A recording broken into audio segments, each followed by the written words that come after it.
use myself as a pin cushion. Let me get my pen and I'll show you. I can't reach. Don't poke yourself, don't poke yourself, don't poke yourself. Ow, poked myself. G'day everyone and welcome back to another Catch Up with Kiralee. If you're new here, hi, I'm Kiralee, and on this channel we talk about all things cosplay, costuming and sewing related. Now, today we're going to be talking about mock-ups! Yeah! In case you didn't know by the title of this video. Mock-ups are insanely important, especially when you are doing a character or a design that really doesn't have a normal shape, like this one. They are so important that you get the right fit and also the right proportions to your body. Not to mention that they're also really good for figuring out how you're going to put the closures into the item and how to attach things to your outfit. It's also really important to know about how the different pieces are going to be working with each other. This cosplay, for example, has many different moving parts to it. I've got the foot things, I've got the pants, which are actually two different pants, then I've got the sash, and I've got the little loincloth thingy. Then I also have this kind of corset, then I've got a bodice, and then I've got a jacket, which then has like a sleeve, which has then got the armor on top of it, and then I've got this armband, and that's not even getting to the wig yet. And proportionally, I am a very different size and shape to the reference image that I'm trying to recreate.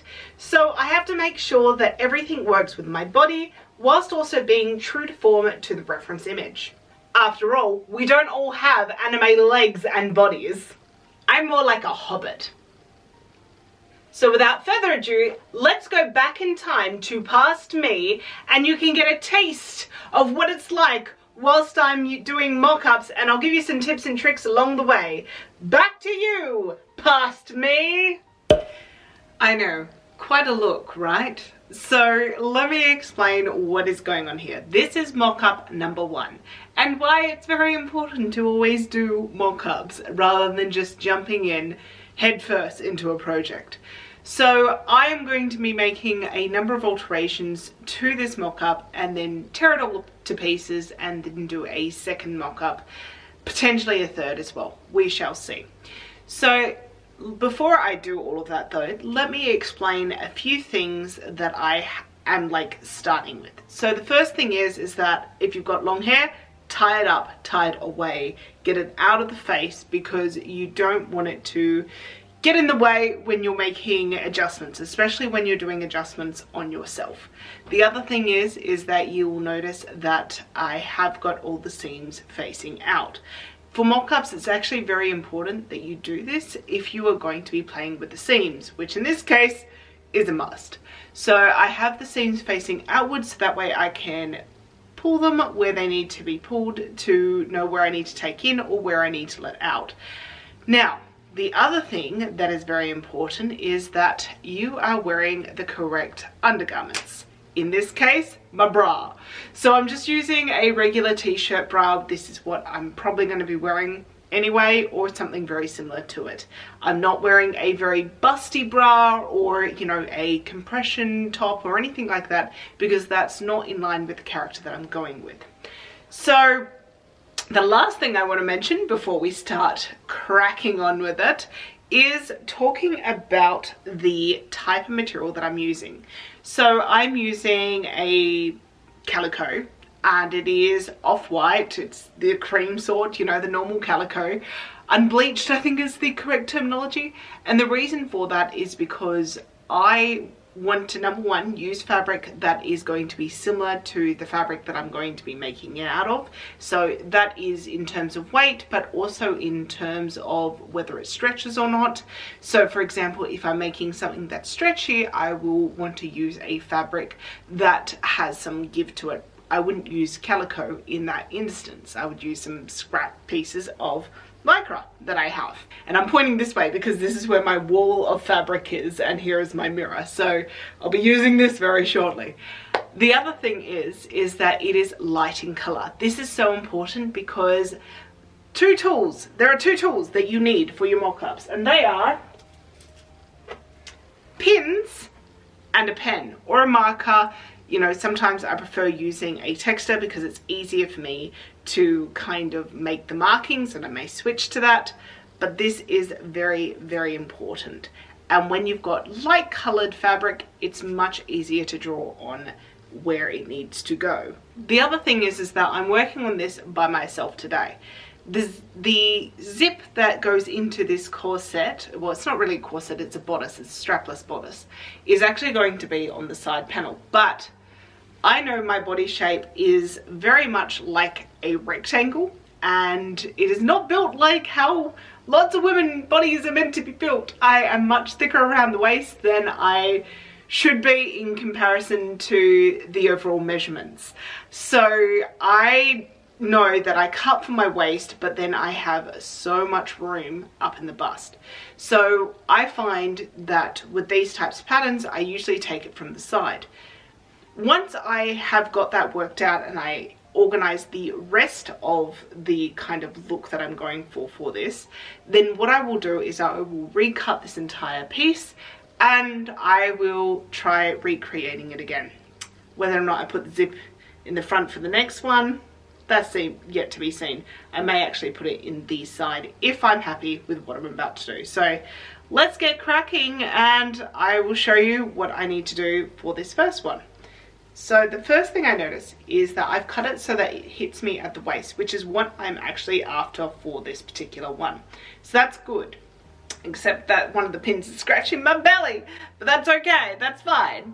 So the next thing I'm going to do is I'm going to go ahead and start pinning some of the excess that's up towards the bust area. I don't have a little stool. Oh no, that's okay.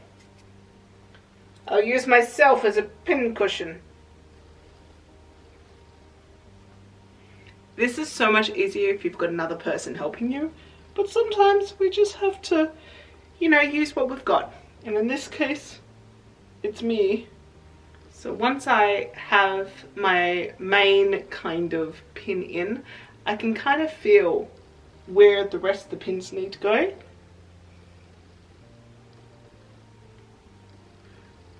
And yes, this is not a flattering kind of situation to be in, but you know, for the cosplay. Now it's really important, I find, that when you're making a garment like this that is going to be quite close to your body, that you make sure that you do everything on both sides at this stage. Because if you only do it for one side, you can already see that this is kind of leaning towards this way, because I've taken taken in the seam allowance up here from this side, so all of my top is kind of going skew with. To make sure it's balanced, I need to do the other side to ensure that I've taken the right amount. And this is where it gets harder. In this case, I can kind of turn it slightly. So already we can see that that's kind of sitting a bit better. What I'm going to go do now is I'm going to go and measure both these sides, put in the new seam, and then from there we're going to see how it's going to sit. So we are back with basically version 2. So this is same mock-up but version 2. I have now installed a zipper, though I did it backwards because brain was not working.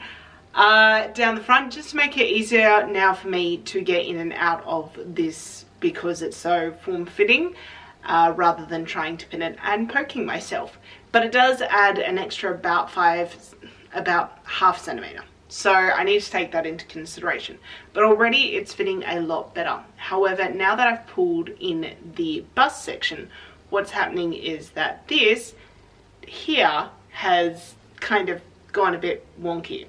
However, what I can see here is that if I shorten here, because it's actually now hitting me, see, that is my natural waist where this is going longer, and that's why it's bunching.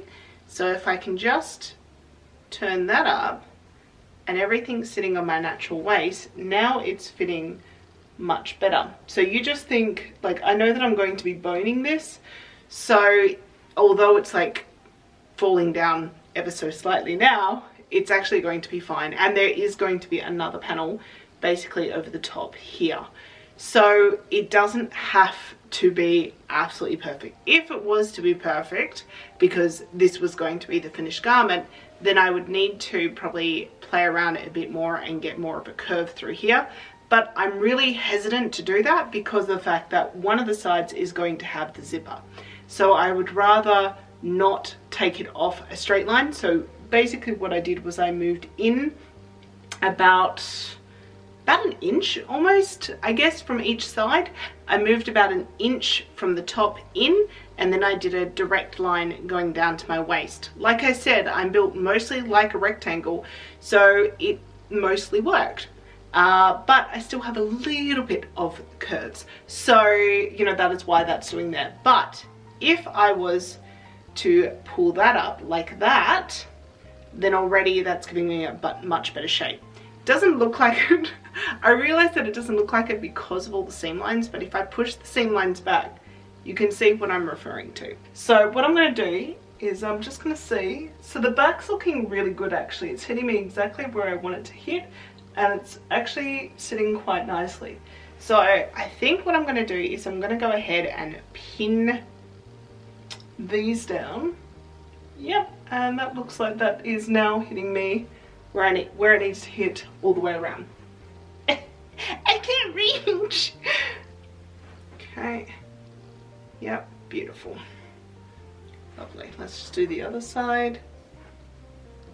Don't poke yourself, don't poke yourself, don't poke yourself. Ow! Poked myself. Ow! Poked myself again. Oh, ow. Alright. Cool. So we need to take off a little bit at that point. Now let's talk about the overall shape. So I need to be aware that essentially where there's seam lines, there's going to be boning, just to kind of help give it that shape. But the other thing is that my reference image has it up high and then it cuts down slightly.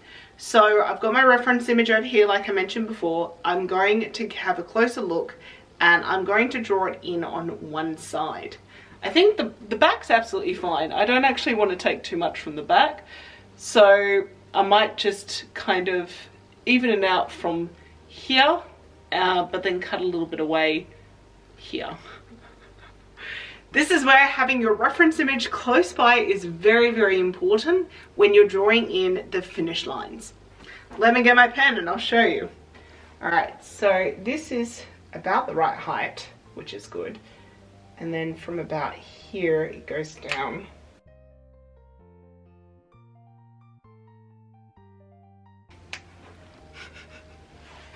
Yo, it's, this is mock-ups 101. Alright, so what I'm going to do is I'm going to go ahead and take this all off. I'm going to probably straighten up this line because as you can see, it's a work of art. And then from there, I'll copy it over onto this side and then we'll see how we're looking. So here is version 3 of the first mock-up. And yeah, it's looking really quite good. So I am happy with how this is now looking. I will go ahead and make a second full mock-up, which will take away the zip in the front, make this one panel, and then do a zip in the side. And that will be a little bit more difficult to get in and out of, but it will give me a look of the final piece. So let's go to that now with the power of editing. Power of editing. Version 4, aka second mock-up. And overall, yeah, this is basically what I'm going for. Isn't it gorgeous? Oh my goodness me. Look, it is what it is, and it is what it needs to be for the basis of what is going on top of this and also going under it. So there is like a kind of shirt aspect of this which will go in at the front and flips out over the back. And there is also things that are going to be connected from this point that then fall down over my pants. And of course there is something that kind of goes around here as well, which is a completely separate piece that I need to, you know, create. So there's a few little things that I just need to do. I might take the bust point in by like ½ centimeter at each point up here and just work that in. And of course I need to trim off this excess here. but overall it's looking pretty good. Also, side note, this part of the cosplay is the easiest part of this cosplay that I'm making. So that's why I wanted to take you on the journey for this part, because I kind of had an idea of what I was doing. Other parts of this cosplay, I have literally no idea, and I'm going to be winging it and making it up as I go along and figuring it out the old-fashioned way. And I did not necessarily want to put that on camera because, well, it's going to get ugly. So now, back to the full version of this mock-up. Hey! Wow!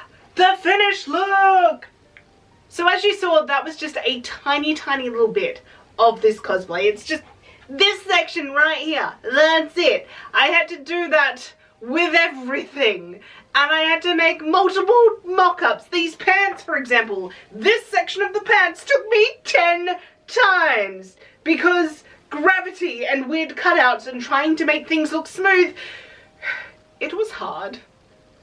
Personally, I hate the mock-up section. I hate it so much, and it is the reason why I don't generally film it for you guys, because it's really unflattering, and also I get very frustrated, and this is a family-friendly channel.